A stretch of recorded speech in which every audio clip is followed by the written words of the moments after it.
Bom dia, criadores! Hoje é a nossa 12ª aula dessa jornada de 21 aulas falando sobre teologia e o que a gente faz com isso nos dias atuais, tá bom? O desafio tá cada vez mais apertado. Deixa eu mandar aqui para convidar os meus alunos a estarem participando dessa aula. É isso aí. Esperar o povo entrar. Bom dia, Elaine. Que bom te ver aqui. Bom dia, Camila. Muito bem. Isso aí. Vamos esperar mais um pouquinho, o povo vai entrando. Maravilhosa. Bom dia, Patrícia. É isso aí. Quanto orgulho de vocês. Então, vamos lá.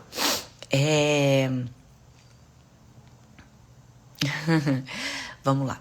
Hoje, o assunto que eu quero abordar com vocês aqui é sobre impulsividade, tá?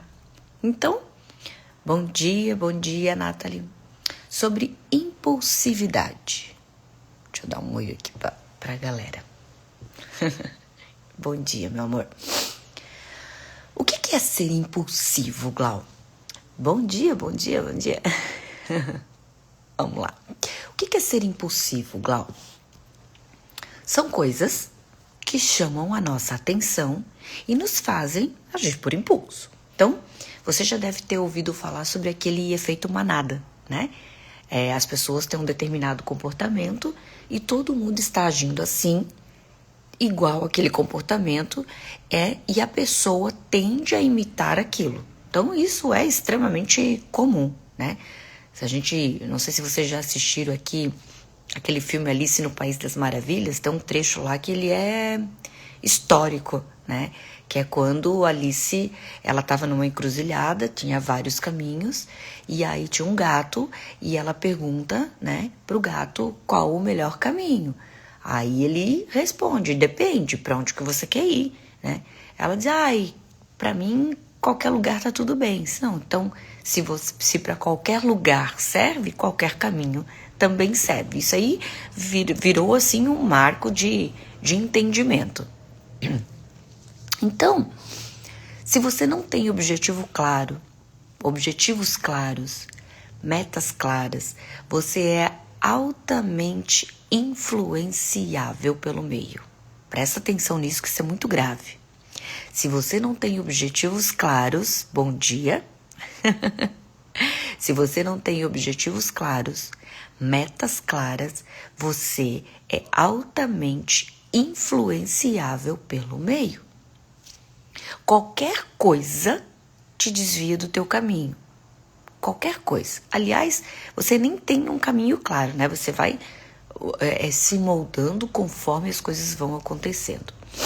Então, para manter a nossa mente focada em algo, é aquilo que eu venho trabalhando vocês e venho batendo na tecla, né? Objetivos claros, metas claras, porque quando você tem isso muito bem desenhado, você consegue se manter no teu caminho, no teu direcionamento, mesmo se houver ruídos externos. Então vamos lá. A Bíblia, ela traz várias passagens que abordam a impulsividade, tá? Alertando sobre os perigos e incentivando o autocontrole e a sabedoria. Então, Provérbios 14, 29 e 16, 18. Eles são exemplos de textos que destacam como a impulsividade pode levar à discórdia e ao arrependimento. Então, enquanto o domínio próprio, né, e a paciência são vistos como qualidades positivas. Então, temos lá, Provérbios 14, 29. Quem é paciente? Bom dia, Andréia. Bom dia, Sandra. Então, vamos lá. Bom dia, Larissa. Quem é paciente para agir é cheio de discernimento, mas o que é impulsivo exalta a sua própria insensatez. Provérbios 15, 18. O homem irritável provoca contendas, mas quem é paciente acalma a discussão. Provérbios 25, 28. Como a cidade derrubada, que não tem muros, assim é o homem que não pode conter o seu espírito. Olha como a Bíblia traz esse autocontrole, né, gente? Provérbios 29, 11. O tolo revela toda a sua ira, mas o sábio domina ela. Tiago 1,19. Meus amados irmãos, tenham isto em mente. Sejam todos prontos para ouvir, tardios para falar e tardios para irar-se. O que essas passagens bíblicas elas nos ensinam, né? Por exemplo, impulsividade versus sabedoria. A Bíblia associa a impulsividade como uma tolice, né? E a falta de discernimento, enquanto o autocontrole e a paciência são vistos como características de pessoas sábias. As consequências da impulsividade. Passagens como Provérbios 14, 29, 15, 18 indicam que a impulsividade ela pode levar a brigas, conflitos e várias situações desagradáveis. E a conta é muito pesada. A importância do autocontrole. O domínio do próprio é um tema recorrente na Bíblia. Olha ali, gente, como o autocontrole ele está de Gênesis e Apocalipse, sendo considerado essencial para uma vida em harmonia e para evitar decisões precipitadas.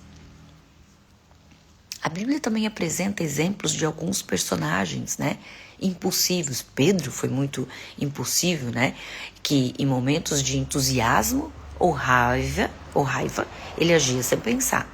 Tem uma frase que eu gosto muito, que isso para mim fez muito sentido, que diz assim, ó: nunca decida nada quando você está com a emoção da raiva e nunca prometa nada quando você está entusiasmado. Os dois polos te levam a arrependimento, tá?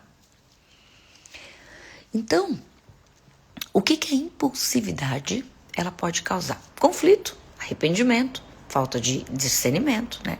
Conflitos por quê? Porque a impulsividade ela pode gerar atritos em relacionamentos pessoais, familiares e profissionais. O arrependimento, né? Então, decisões tomadas de forma impulsiva, muitas vezes, levam o arrependimento e a consequências negativas daquilo. Gente, deixa eu falar uma coisa para vocês. O arrependimento é muito doloroso sentir, tá? Se você puder evitá-lo, parabéns.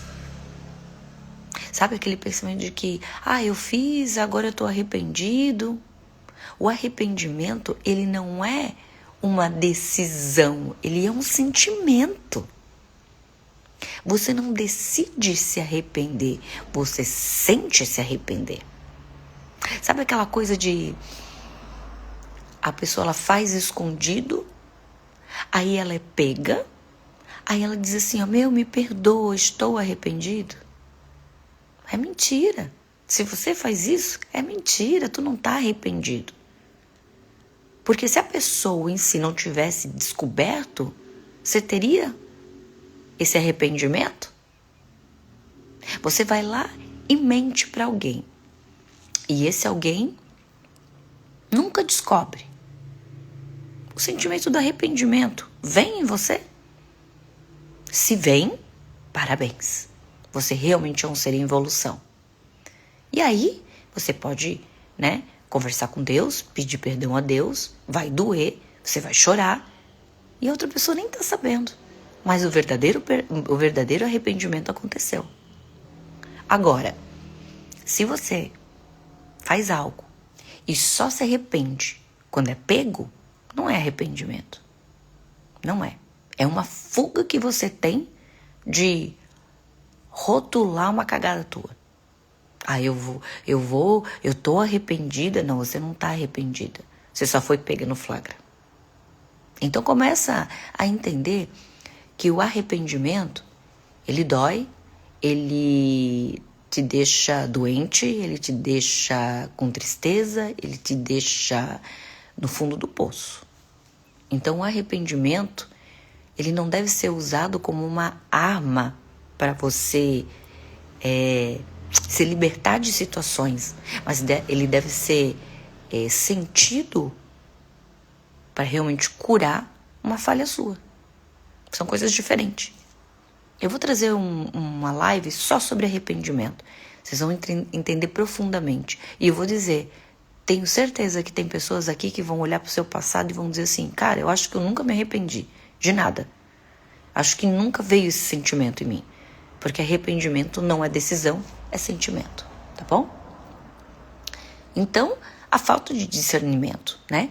A impulsividade, ela vai te prejudicar a capacidade de você avaliar situações com clareza e tomar decisões sábias. Quando não tomamos as decisões certas, as consequências vêm e pode acontecer de você sentir o arrependimento que te leva para o fundo do poço. Então, eu trouxe aqui 3 dicas para você que não tem esse que quer entender como que eu vou controlar a minha impulsividade, Glau. Então eu trouxe 3 dicas aqui. Bom dia, Clara. Trouxe 3 dicas aqui muito claras para vocês, para ajudar, né, a você a começar a governar e controlar a tua impulsividade. Então, o primeiro lugar é recuar, né? Quando você estiver dominado por uma emoção muito intensa, seja ela de muita alegria ou de muita tristeza ou de muita raiva, pode levar, né, a ações impulsivas. Aquilo que eu falei, né? Não tome decisões nem na extrema raiva e nem na extrema alegria, tá bom? Então, quando você recua, né, você aprende a dar um passo para trás. O problema, ele ainda vai estar lá para ser resolvido, mas quando você recua, você cria um pouco de espaço necessário para pensar e tomar a melhor decisão. Segunda dica que eu dou é observar. Eu tenho falado muito esse ano sobre observar. Observar. Olha a situação como observador externo. Isso proporciona tempo para você refletir e tomar a melhor decisão. Então, você está envolvido na situação, tenta imaginar assim, você saindo daquilo e olhando por cima, assim, olhando no macro. Peraí, é isso, é isso. E se eu fosse a outra pessoa? E se eu fosse alguém que estivesse chegando para me aconselhar, o que eu ia falar? Sabe que muitas vezes, esse olhar, se você está no meio de uma confusão e você consegue recuar esse passo e você olha a situação, né, observa essa situação do exterior, né, usa o observador exterior para olhar isso. E você se pergunta, qual era o conselho que eu daria para mim nessa situação, que eu daria para essa pessoa, que é você, nessa situação? 99% do conselho que você daria é, amiga, amigo, não vale a pena, deixa para lá. Começa a observar isso, tá? E a terceira dica que eu trago é reduzir a intensidade emocional, né? Emoções intensas, elas tendem a distorcer sua percepção e julgamento. Então, ajudo o seu corpo, você tem que ajudar o seu corpo a passar por aquele momento, né? Dando espaço para que aquele entre, transite e vá embora. E aí, com aquilo, você toma a sua melhor decisão. Não se toma decisões quando o sentimento está transitando. Porque daí isso cria uma confusão muito grande e você acaba não tendo discernimento para fazer o que tem que ser feito. Eu recentemente, há um mês atrás mais ou menos, eu fui tomada por uma impulsividade minha. Eu recebi uma informação e recebi um gatilho, né? E aquilo fez eu, sabe, pá! Não sei de onde veio aquilo. E eu falei coisas que não deveria ter falado, eu agi de uma forma que é contra tudo aquilo que eu ensino. Eu vi que a pessoa ficou desconfortável com aquilo, tal, e depois, né, que a gente parou de conversar, eu sentei na cadeira e eu pensei, peraí, deixa eu observar esse meu comportamento, não foi legal. Por que eu agi dessa forma? Por que eu, né, fui impulsiva? Por que eu não pensei antes de falar? Por que eu não dei, né, esse espaço, esse tempo para raciocinar, para pensar e para responder de uma forma mais adulta, mais certeira? Aí eu consegui observar que foi ativado alguns gatilhos ali e rapidamente eu pedi perdão a Deus, eu reformulei meu pensamento, eu recalculei a minha rota e tomei a minha posição que eu decidi ser, da pessoa que eu decidi ser. Então, se você passa por um momento de impulsividade, que você fala algo que não deveria, que você age em forma de algo que não deveria, se você promete algo que você prometeu porque estava muito feliz e depois se arrependeu daquilo, depois não quis mais cumprir com aquilo, você tem que criar a habilidade de retomar a sua rota muito rápido. Quanto mais rápido você resolver aquilo internamente, eu não estou nem falando com a pessoa em si, porque o problema é você com você mesmo. Não é questão de você, vou esperar o fulano para ir lá falar com o fulano. Não, é você com você mesmo. Peraí, você mesmo se perdoa, você mesmo acha seu erro, você mesmo recalcula a rota e você mesmo volta para o seu caminho. E quando você age o tempo inteiro por impulsividade, você não consegue ter esse discernimento. Não é que você vai acertar o tempo todo. Não é que você vai virar, né, o dono da verdade. Você vai errar. Eu erro, o outro erra. Faz parte do jogo da vida. Agora, você criar a habilidade de retomar muito rápido, de identificar e tomar muito rápido o teu caminho de volta, o teu arrependimento, ele se torna mais leve. Quanto mais você demora nesse caminho da teimosia, da impulsividade, do falar, da fofoca, do não se entender, do não se governar, do deixar a emoção viver por você, mais doer o arrependimento vai acontecer quando ele chegar. A Camila colocou aqui, mas envolve pedir desculpas a outra pessoa que você foi impulsiva também, né? Depende, tá? Não é uma regra necessária, porque isso tem mais a ver com você do que ela, né? O pedido de desculpas, ele não vai resolver muita coisa. O que vai resolver é realmente o teu comportamento com você mesmo e perante essa pessoa daqui para frente, né? O pedido de desculpa é mais para aliviar uma consciência pesada ou para outra pessoa se sentir confortável se ela aceitar. Mas a maior desculpa, o maior pedido de desculpa, Camila, é com você mesmo. Porque quando você age dessa forma, é você que você está machucando. É tu, em primeiro lugar. E aí, claro, o que a outra pessoa recebe, aí é o processo dela, né? Por exemplo, se alguém fala algo que, para mim, que teoricamente era para me machucar, porém eu busquei evolução e não me machuca, ela não precisa me pedir desculpa, porque é o processo dela. Ela tem que se perdoar entre ela. Ela tem que resolver a bucha com ela, né? Então, não necessariamente. Claro que é bonito, né? Você olhar no olho da pessoa e dizer, olha, me perdoa por isso, não queria ter feito, não queria ter falado. É um gesto muito bonito. Mas o verdadeiro pedido de desculpa é entre você e Deus. E não só isso. É entre você e o teu próximo nível, o teu próximo passo.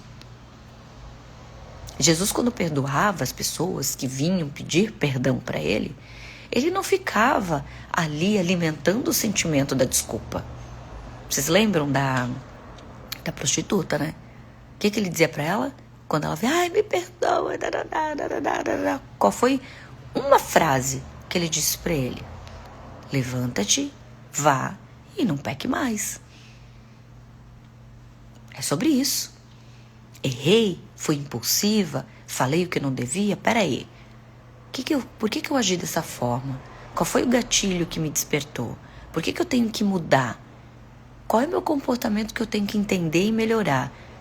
E aí você faz esse movimento dentro de você mesmo e começa a se comportar de outra forma. A Clara perguntou aqui, ó. Quando o erro é financeiro, empresarial, tem que ser mais rápido ainda? Esse recalcular a rota? Clara, também depende. Eu não chamaria dívida de dinheiro um erro, tá? Eu não chamo isso de erro.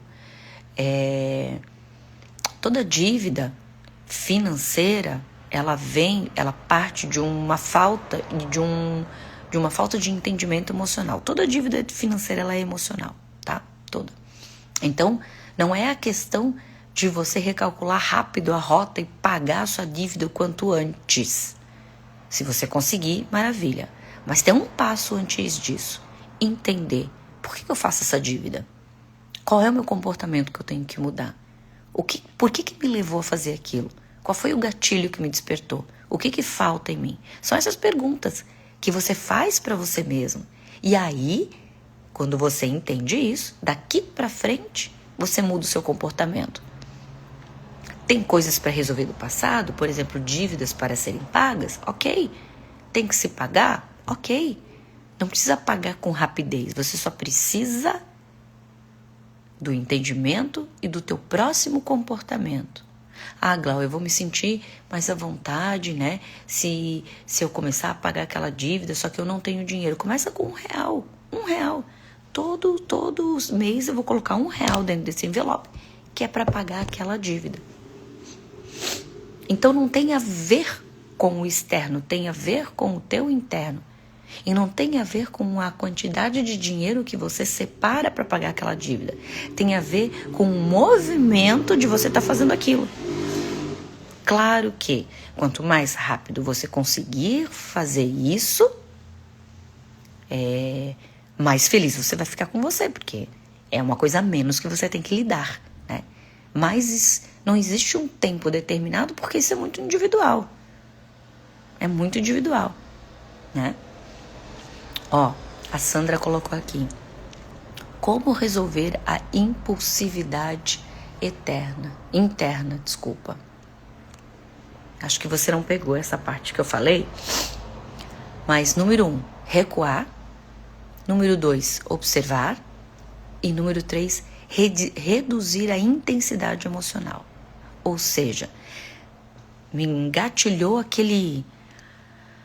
aquela raiva gigantesca. Primeira coisa que você vai fazer, 2 passos para trás. Espera aí. Eu vou deixar a raiva fazer o papel dela dentro de mim, porque daqui a pouco ela vai embora. E eu só vou tomar partido, eu só vou responder, eu só vou resolver depois que o sentimento transitar. Enquanto o sentimento está transitando, você respeita ele. E fica ali. É fácil? Não. Mas é treinável. É muito treinável. Então, o observar. E não é só também deixar ele passar, é entender por que aquele movimento, por que aquela frase daquela pessoa, por que aquele cheiro que eu senti foi o gatilho para eu sentir coisas que eu não quero sentir. E é ali que você começa a tratar. Porque se você simplesmente só entende e não trata, vai ficar sentindo o tempo todo. Qual que é a ideia aqui? É entender, ressignificar e mudar o comportamento. Para não sentir com a intensidade que estava sentindo antes. Ficou claro, Sandra? Eu não estou dizendo que é fácil, tá, gente? Estou trazendo para vocês aqui um entendimento. E se você conseguir, dentro do seu dia, em pequenas dosagens, mudar um novo comportamento, nem que seja o mínimo, mudar um novinho comportamento, depois mais um, você já começa a mudar tudo na sua vida. Então é aos poucos, né? Aí, ontem, antes de ontem, não lembro, um aluno meu me perguntou assim: Glau, quanto tempo eu ainda fico debaixo do mesmo teto que essa pessoa para tentar consertar algo? Eu respondi para ela: quanto tempo tu ainda aguenta? Se você está numa situação e você que ainda quer resolver aquela situação, isso não é errado. Não é errado. Agora a pergunta que você tem que fazer para você é: quanto tempo eu ainda aguento? Eu ainda aguento? Então eu vou continuar. Eu não aguento mais? Então eu vou pular fora. Então não existe um tempo para eu dizer, tem que ser rápido, tem que ser isso, tem que ser aquilo. É muito individual, é muito de você. A pergunta que você pode fazer e deve fazer é: estou nessa situação, eu quero resolver essa situação, quanto tempo eu aguento ainda? E vou dizer, se você tiver bala na agulha e conseguir aguentar numa situação para resolver aquilo, é bom, não é ruim isso. Agora, o que não pode é você continuar numa situação que você não aguenta mais. Aí você vai estar se autoflagelando. A gente fala muito sobre, é apontado muito sobre o estupro emocional que a outra pessoa fez com a gente, a raiva que a outra pessoa descarrega dentro da gente, o lixo emocional que a outra pessoa descarrega no nosso terreno. E o que a gente faz com a gente mesmo? Não é a mesma coisa? E o estupro emocional que você faz com você mesmo, quando você diz que você é burro, que você não consegue, que você é incapaz, que você merece, que você é a vítima da história. Não é um estupro emocional que você faz com você mesmo? Não é melhor você trocar esse lugar de vitimização para um lugar de como que eu vou resolver isso? Qual que é o plano? Qual que é o próximo passo? É isso. Aí sim, você vai estar andando no caminho para chegar aonde quer chegar. Vocês querem saber de uma? Porque todo mundo tem um propósito. Eu arrisco a dizer que todo mundo tem o mesmo propósito. O mesmo. O meu propósito é o mesmo de vocês. Dinheiro, saúde e paz. Esse é o nosso propósito. Dinheiro, saúde e paz. Está todo mundo atrás disso. Não existe vários propósitos. Existem pequenos micropropósitos, né? Até semana que vem eu quero isso, até final do ano, isso é meu propósito de vida até dia tal. Mas o propósito eterno da vida? Dinheiro, saúde e paz. Então anota lá no seu caderno que esse é o seu propósito eterno de vida. E é em busca disso que a gente tem que ir. Dinheiro, saúde e paz. Combinado?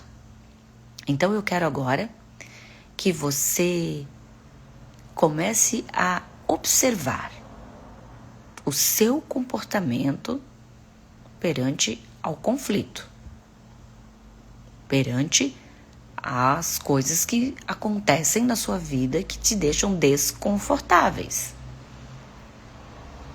E comece a observar se realmente aquilo se torna um arrependimento interno, porque você entende que aquilo não foi legal, independente se a pessoa descobriu ou não, ou se você se arrepende, você rotula o arrependimento porque a outra pessoa descobriu. Porque a outra pessoa te apontou, porque a outra pessoa te enfrentou. Começa a pensar nisso. E começa a tentar entender se realmente você já se sentiu arrependido. Porque, gente, arrependimento dói. Arrependimento, acho que eu tive 2 na minha vida. 2 grandes arrependimentos que me levaram para o fundo do poço. E a pessoa até hoje não sabe. Gente, não foi traição, não foi nada disso, tá? Foi com meu pai. Meu pai é meu melhor amigo. E eu falei algo para ele que eu não deveria ter falado. Nunca pedi desculpa para ele. não preciso, a gente se dá super bem, eu mudei meu comportamento com ele, mas aquilo me levou no fundo do poço. Foi um arrependimento, assim, interno monstruoso. Quantos arrependimentos você já teve? Porque o arrependimento é aquele que leva para o fundo do poço. Tá bom? Fica com essa sabedoria de hoje. Um beijo gigante e até amanhã, 6 horas da manhã.